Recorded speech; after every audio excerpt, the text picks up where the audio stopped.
Hi, everyone. Today's lecture is on what I call environmental pragmatism. And uh, yeah, anyway, I don't know why I paused there.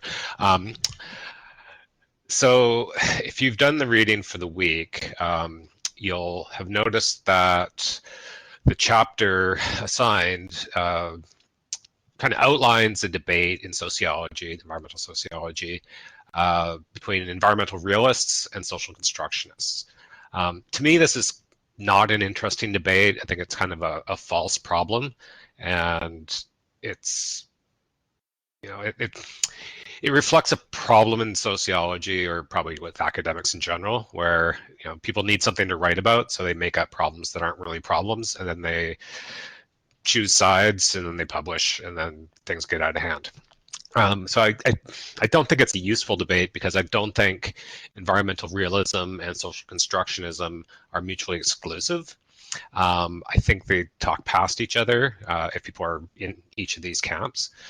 So generally, environmental realists believe that, what do they believe? They believe that it's possible to understand the role of non-human nature on human societies, that in order to understand that relationship, you can measure nature in some way and assess its effects on humans and human societies. Social constructionists believe that environmental issues are solely created by our cultural values, and they suggest that in order to solve environmental issues, you have to understand how issues become issues.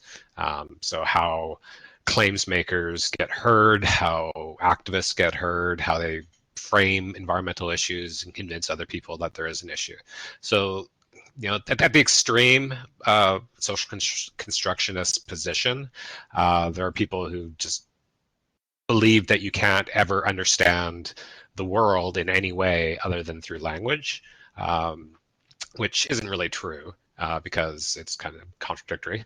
And environmental realists, just believe that in some way you can measure the social and natural world and assess causality. So it's kind of a debate between people who believe that science is possible and people who believe that you can only interpret the world. And there's both have some truth to it. But I don't think it's really useful. So if you're thinking about conservation, or if you're thinking about addressing serious environmental issues such as climate change, global warming, uh, uh, you know, the shrinking ice caps, the rapid extinction of different species, it's not useful to be an environmental realist or a social constructionist. It's useful, but you're not going to solve the problems by pretending that there's this problem with science. So today's lecture provides kind of a more practical way to use environmental sociology to actually do something real in the world. So I just call it environmental pragmatism. So to be an environmental pragmatist simply means that you accept that there are things that you cannot know, and there are things that can be known that aren't known yet, but can be known through science and research. But you also don't want to have to wait for the science to be done before you act on environmental issues. Okay, so a pragmatist is just someone who uses knowledge in a practical way to have some sort of practical outcome. Okay, so in this view, and this really reflects how environmental, environmental policies are made.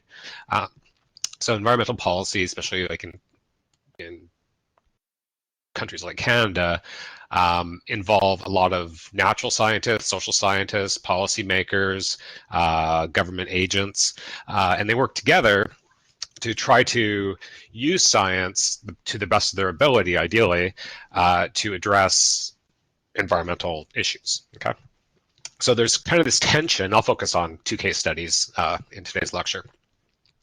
So the focus is of environmental pragmatism is balancing uh, the precautionary principle with the need to use the best available science. Okay, so the best available science uh, is hard to define because each scientist will have a different view of how to define what is the best science.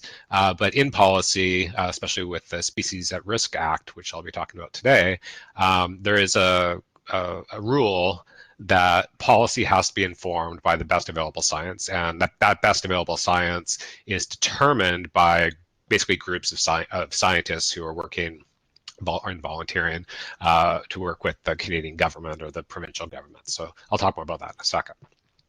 The precautionary principle is the idea that you can't wait for perfect science in order to enact policies or in order to address environmental issues, that you have to use what you have, use the knowledge that you have in order to act quickly.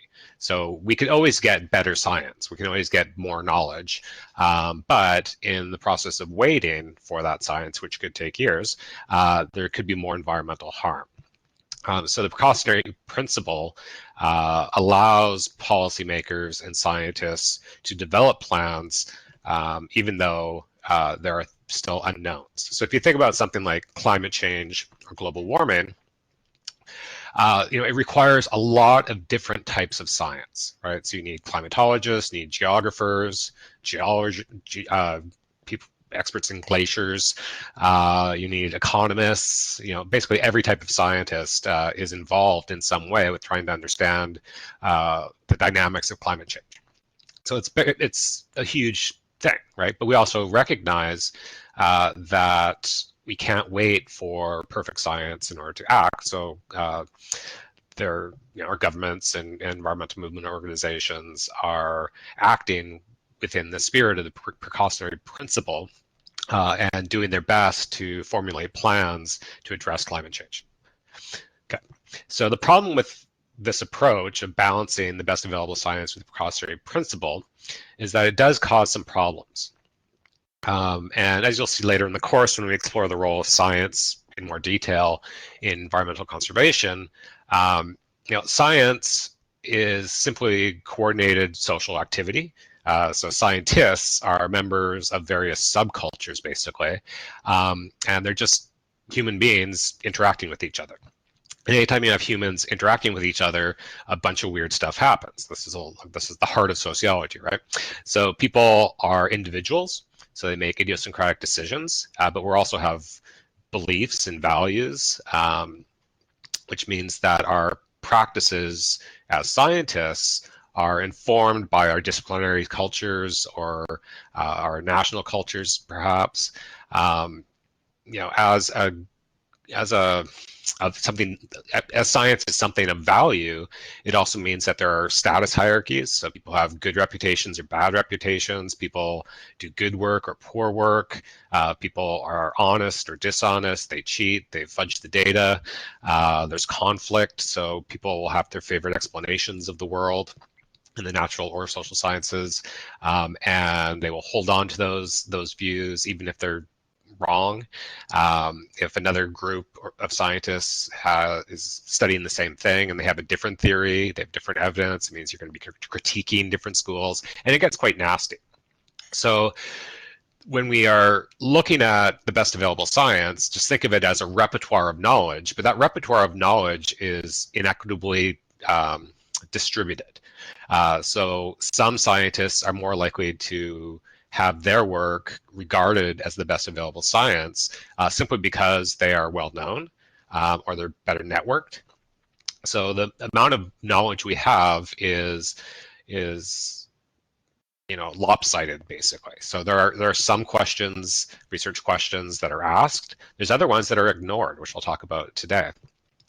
It's interesting. There's a sub area in the sociology of science called ignorance studies that tries to explore how people strategically ignore, how scientists strategically ignore certain research questions because it's to their advantage to ignore them.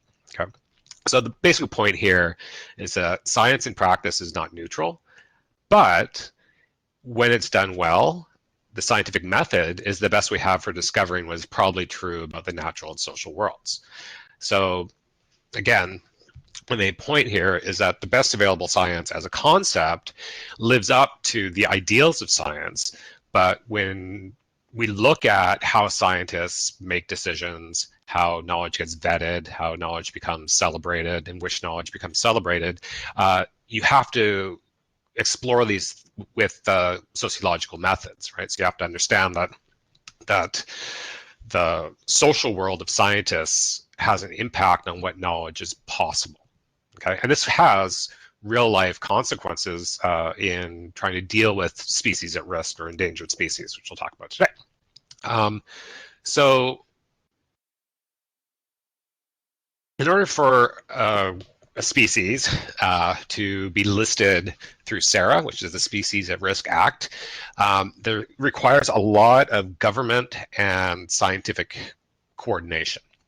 So there's a committee called the Committee on the Status of Endangered Wildlife in Canada, COSWIC, which is it's a series of committees, basically. There's subcommittees based on scientific expertise. So this committee is solely made up of scientists who have expertise in the North Atlantic right whale or the Inner Bay of Fundy Atlantic salmon or endangered voles and moles and snakes and plants and stuff like this. So their job is to look at the science on North Atlantic right whales, for instance, and try to determine whether they are a species at risk. First of all, they determine whether the species is really a species. That's a whole other thing. And then they try to figure out how endangered they are. So they have various listing options. They could list something as extinct, as extirpated, which means that it's not in a place where it used to be. So for instance, mainland moose are almost extirpated from mainland Nova Scotia, but they're endangered as a result. Caribou are extirpated from Nova Scotia, I think by the 1950s, I can't remember. COSWIC could list a species as endangered, threatened, of special concern. They can list a species as unable to assess because of deficient data or not at risk at all. So those are the listing options. And so again, it's a group of scientists. I don't know how long they serve on the committee, probably like 3 or 4 years. They do it for free. Their job is to make a listing suggestion to the government. So they'll make a recommendation. It goes to the Ministry of the Environment and the Canadian Endangered Species Conservation Council, and the recommendation and the report, the COSWIC report that justifies the recommendation, is posted at the Species at Risk Public Registry online. Okay, so it's supposed to be transparent. Any citizen can go to that registry and read the COSWIC reports. Some of them aren't processed yet. But ultimately, it's the Minister of the Environment who accepts or rejects the recommendation. Okay, so the Minister of the Environment is rarely a scientist.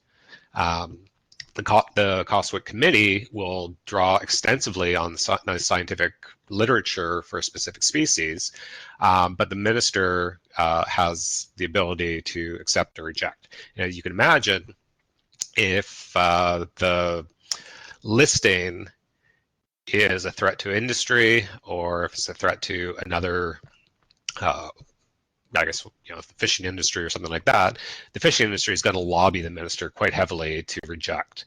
So there's a lot of politics involved in species at risk. Okay, whether it's lobbying the minister, lobbying the government, or the conflict within the COSWIC committees, those scientists are going to always argue over the data.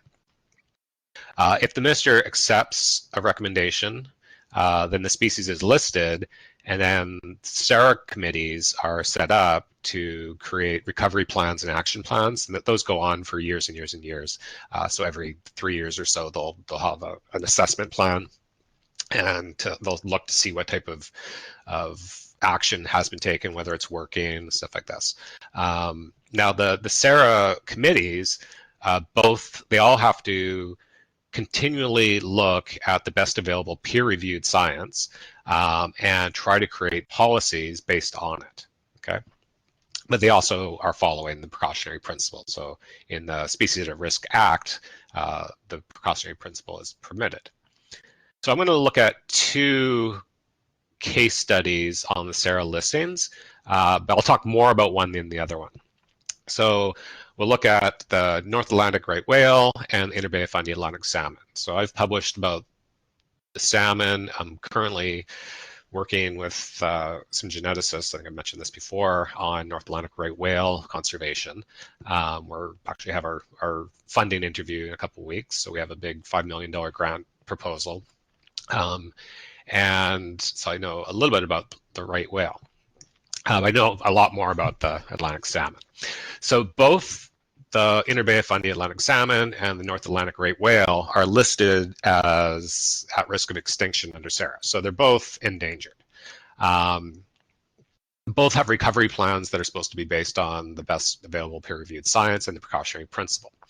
Now, I've assessed the Atlantic salmon science, the science that was used to justify it, and it's really, really weird. So if you look at the SARA reports for the Inner Bay of Fundy Atlantic salmon, there's a lot of shadiness going on. I think it's shady. If you look at the reports for the North Atlantic right whale, it's completely the opposite. Okay, so a good sociological question would be, well, why is there a shady use of science in the Inner Bay of Fundy, or for the Inner Bay of Fundy Atlantic salmon reports, and why is there like basically a perfect use of science in the North Atlantic right whale reports? Okay, so if we look at the kind of the social constructionist position on environmental issues, they'll say that, you know, something, if a species is at risk and the public cares about it, then it's going to be valued more. If it's valued more, it's more likely to be saved. Okay, so and I think there's some truth to that. So in the case of the North Atlantic right whale, there's pretty heavy public attention. I mean, it's in the news all the time, especially around here. You know, the whole idea of saving whales has been around for 50 years, or if not longer, in terms of like organized environmental activism. So a lot of the early environmental movement, or this wave of the environmental movement in the 1960s and 70s, really focused on whale conservation, and it was an anti-whaling movement. So the right whale is valued more than, say, the Atlantic salmon. What this means is that there's lots of focus. So there's more eyes on the policies. There's more environmental movement organizations who are trying to promote the cause of the North Atlantic right whale. And there's also a lot of government and private money for more and more research. So if you can compare how much research is being conducted on the North Atlantic right whale, it's huge compared to the Inner Bay of Fundy Atlantic salmon. Okay. There's also extensive collaboration among academic and government scientists, private industry, and to some extent conservation organizations in the protection of North Atlantic right whale. So there's just a lot of activity here. Okay, so this is not to say that the policies and the action plans through SARA are perfect, but they are, in terms of their use of science, pretty good. And with more and more research money, it means there's more and more research done, which means that we know more and more about why this population is struggling. Okay, so the population, sadly, is probably not going to be recovered. They're more likely, there's very serious, there's natural reasons or explanations for their low reproductive rate, but there's also human caused reasons as well. So the human caused reasons for the low population and the low reproductive rate is the right whale tend to get smashed into ships, or ships tend to smash into them and kill them, or they get tangled in fishing lines, okay, and nets, and they drown. or they get stressed out, and that lowers their reproductive capacities. So the SARA committees, the action plans, have, or the, sorry, I'm totally not articulate today. The SARA action plans have addressed these primary human-caused reasons for why this population of whale is suffering. So they work with the fishing industry to develop new ways to fish without, so lineless trapping and stuff like this. They reward fishers for picking up old lines that they find. And it's, in some ways, the fishing industry, it's just a PR nightmare, right? So every time a right whale gets entangled in a net or in a fishing line and it's on the news, then people really start to poo-poo the fishing industry. So the fishing industry, I'm sure they really care deeply about the right whale, but they have a job to do, and this is their livelihoods. So it's understandable that they are concerned about fishing rights and stuff like that. But they do collaborate quite a bit with scientists and government to try to come up with solutions. The fishing industry, because fishers are the ones out in the ocean, they're really good at reporting the right whale when they see it. So even if the right whales aren't entangled in nets, the fishing industry our fishers are really good at calling the 1-800 number or whatever it is and reporting the population, because the population is so small, it's really hard to monitor. Anyway, so where was it going with this? Yeah, so the science and the social practices for North Atlantic right whale conservation and recovery is really quite good. It's good because there's a lot of public attention, lots of people care about it. Now, the opposite is probably the case with the Inner Bay of Fundy Atlantic salmon, which does not receive a lot of attention, right? So every once in a while, you might see something about this population in the news. Now, when you look at the science that is used to justify the listing and justify the recovery and action plans, it's really, really weird that very little peer-reviewed science, academic science, is drawn upon. Most of the science comes from the research of the Fisheries and Oceans Canada. It used to be called the Department of Fisheries and Oceans, so it's called the DFO. So I'm going to call it the DFO because that's what most of us still call it. So most of the research that goes into or went into the SARA plans and even the COSWIC plan, our listing request, what is DFO science. So it's published in-house. So if you recall, the SARA rules say you have to draw on the best available peer-reviewed science. And DFO scientists are very good, and they do have some peer-reviewed publications. But a lot of I did an analysis, and I saw that most of the action plan and recovery plans just draws on in-house science that hasn't been vetted by other scientists. Okay, so that doesn't generally count as science because it hasn't been blind peer-reviewed. Okay, now you have to ask, well, why is that? There's a ton of research on Atlantic salmon in general, and very little of that research was drawn upon. Okay, even though it's relevant because the wild Atlantic salmon population is declining everywhere. Okay, it's fairly stable around Newfoundland and Labrador and around Greenland. I'll talk about that in a second, but the Atlantic salmon in Norway and Denmark, Scotland, and Faroe Islands and stuff like that, the wild populations are dwindling, and they're dwindling for the same reason as they're dwindling in the Bay of Fundy. Okay, so the DFO, who really oversees all SARA recovery plans, so they're in charge of kind of coordinating the recovery plans. The SARA committees are committees made up of scientists, First Nations folk, community activists. So they try to work together to create these plans, but I did a network analysis, and it's mostly the DFO scientists who seem to be at the center of the network, so that they're more influential. So again, I'm not saying that the DFO scientists are bad scientists. It's just the context of doing science for policy is different than the context of doing science for academic publication.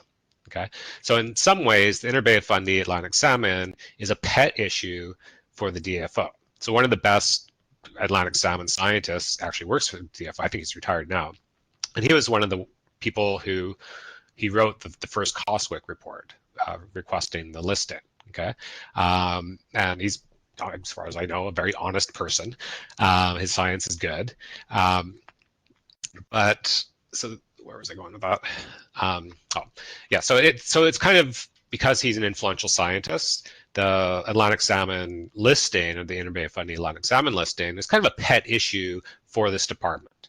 Okay. Now, as a pet issue, it doesn't get a lot of public attention, but with the listing comes a lot of money for recovery initiatives, right? So the DFO gets a lot of funding when the Atlantic salmon, or got a lot of funding and continues to get a lot of funding when the Inner Bay of Fundy Atlantic salmon was listed. Okay, now other academic scientists also get funding if they request it to study this population. There's a guy, Dalhousie, who's quite good. He's a behavioral biologist, so he studies the behavior of salmon.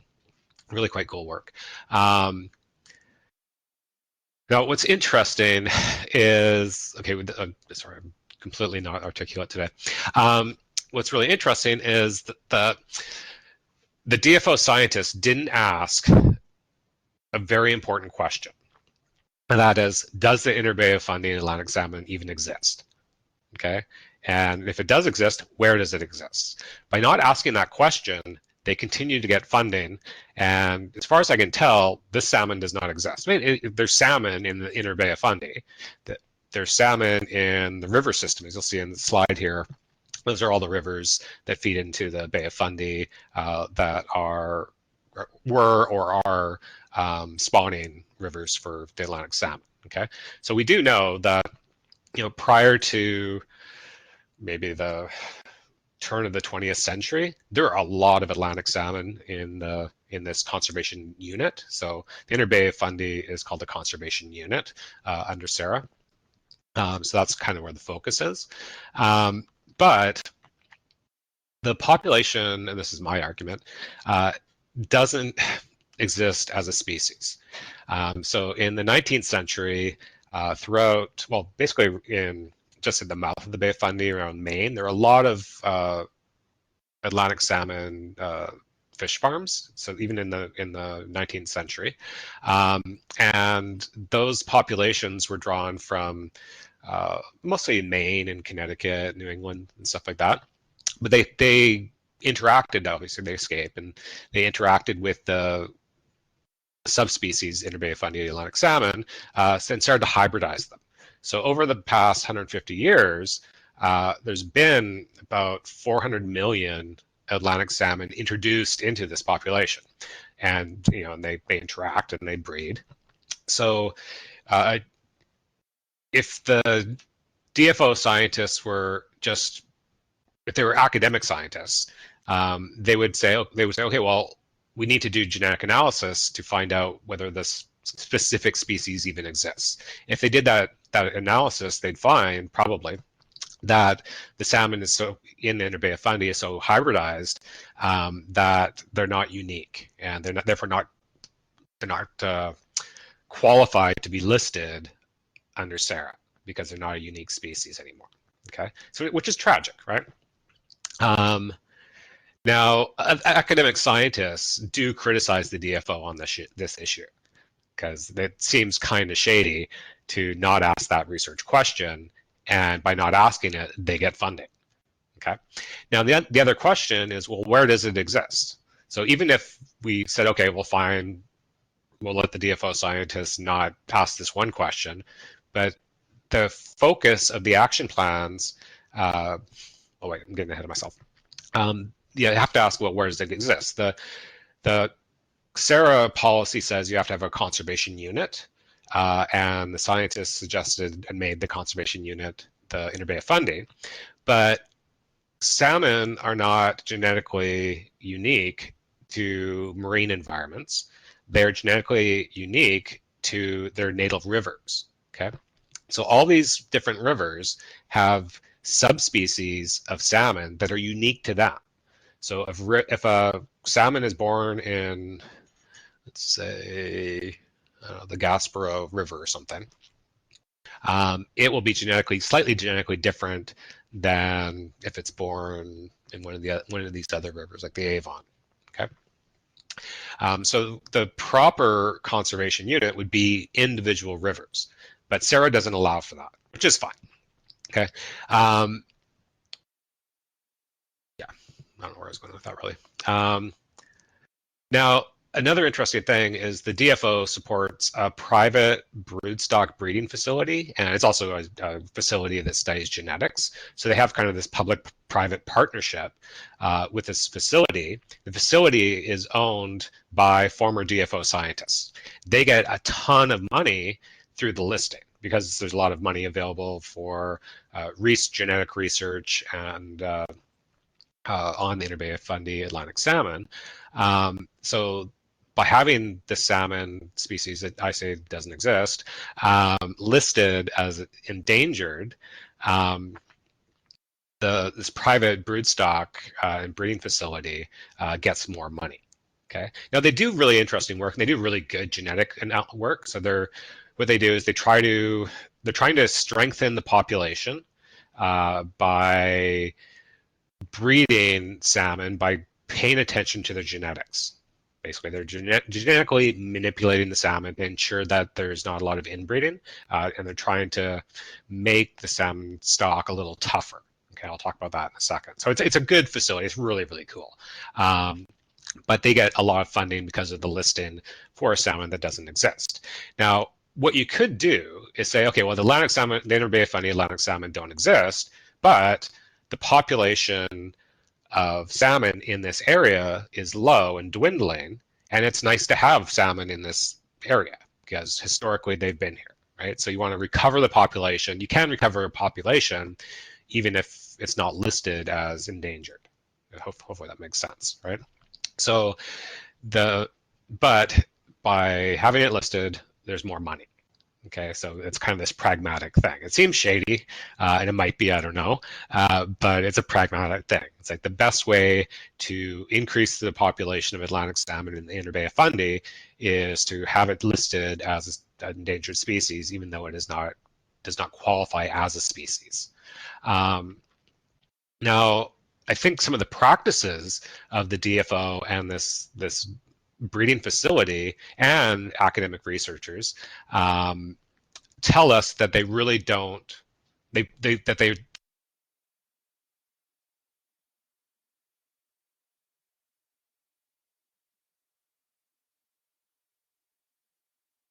recognize that this Atlantic salmon population to release Atlantic salmon from outside this air conservation unit into these rivers. So in the same way that there's genetic manipulation at the breeding facility, which is fine. Other scientists are releasing salmon into salmon from other river systems into this area as a way to test whether they can change the genetics of this population of salmon and make them tougher. Okay. So if they're really interested in preserving and growing this unique species of Interbay Fundy Atlantic salmon, they wouldn't do things like that. They wouldn't manipulate its genes and bring in new genes. They would try to find out the unique genetic code of each river system and then build the population. Okay, but they're not doing that. Now the action plans themselves, the SARA action plans for this population of salmon are not working. So this salmon population is still dwindling. None of the action plans address the natural causes, non-human natural causes of the dwindling the dwindling population. So worldwide, as I mentioned, especially in the southern range of Atlantic salmon, the Atlantic salmon are dwindling. So in part, this is related to what's called the North Atlantic oscillation, which is basically a pool of water that has a slightly cooler surface temperature than areas around it, and it kind of moves around the Atlantic, oscillates, and that's currently in the southernmost range of Atlantic salmon, and that it affects their reproduction rate. So I read this report yesterday, actually, that suggests that when the North Atlantic oscillation, which is not human caused, it's just a natural fluctuation in the surface temperature of the North Atlantic, when it's in this area or in any area, there's fewer salmon, or salmon have a harder time reproducing, and they have a harder time growing to reproduction age. So they don't thrive. Okay. So if you look at the action plans, the DFO does not bring in that important fact. They don't note that the Atlantic salmon in the southernmost range are dwindling around the world, because if they did, then there wouldn't be much point in listing them, and there wouldn't be much point in having an action plan if it's naturally caused. Okay? Now, there are human-caused problems or human-caused issues as well that affect Atlantic salmon. Losing my place here. Yeah, but before I go on to those, the Atlantic salmon population, as I mentioned, is really, really healthy and stable in general between Labrador and Newfoundland and Greenland. So there's a huge population up there. They're doing just fine. And it's because the water is just better for them right now. 150 years ago, there would have been a ton more Atlantic salmon in Nova Scotia and New Brunswick, because the water conditions, the marine environmental conditions were better. Okay. Now, as I mentioned, sorry, I'm really not articulate today. As I mentioned before, there are human-caused issues that affect Atlantic salmon. So the main ones are damming. So many, not so much here, but in Maine, almost all rivers were dammed in some way, which basically just kills off the ability of salmon to spawn. So that has probably the biggest impact on Atlantic salmon populations in North America, is just damming of rivers. There's also pollution in the water, acidification, which means the pH levels are rising due to industrial pollution. And when the pH level gets too high, Atlantic salmon just don't do well. When there's increased water temperature above what they like, they also have a hard time surviving. So, the action plans do look at removing dams or making fish ladders and stuff like that, but it doesn't seem to be working, at least for the Inter Bay of Fundy Atlantic salmon that don't exist. So the main problem is there's a very low rate of return once the Inter Bay of Fundy Atlantic salmon enter into the Bay of Fundy or into the marine environment. So for the wild bred salmon who naturally spawn or naturally move from the river system to the marine environment, usually by age 3. I think that's when they move out from I think they're smolts at that point. They don't tend to return. So there's only a 1% return rate for spawning. So if you dumped 1 million salmon into these rivers from the breeding facility, only 1% would come back. Okay, so that's a huge problem. So there's something going on in the marine environment that is affecting the ability of the Atlantic salmon to return. Okay, so one could be that they're not developing to sexual maturity because of the changes in the water temperature. Another, and this is I think totally fascinating, is that wild or salmon that are bred in a facility actually are more likely to get eaten because they're the first little bit of their life, they don't have to fear predation. They don't learn to hide. They don't learn what to be afraid as much as they should. So there's a theory that their behavior is a problem. So if you release Atlantic salmon that are bred in a facility into rivers and they stay a couple years in those rivers, they're more likely to get eaten by birds. But once they get into the marine environment, they're much more likely to get eaten by other fish or by seals or whoever else is eating them. Okay. So I think that's just interesting. Um, so yeah, so for the action plans, most of the action plans really focused on the river, but the biggest problem is actually the marine environment. And it's really, really hard to do research on Atlantic salmon in the marine environment. So that's why it's easier to do research in the river systems. So anyway, so the point here is that science and conservation is messy, and it unfolds pragmatically. So we can't look at science as something that is just perfect and all scientists are virtuous. They're as social and as anyone else, right? And you can't look at the DFO and say, they're corrupt or anything. They're doing their best to try to recover this population. So anyway, so this is probably not the most clear lecture I've ever given, but I hope it's interesting. And I will talk to you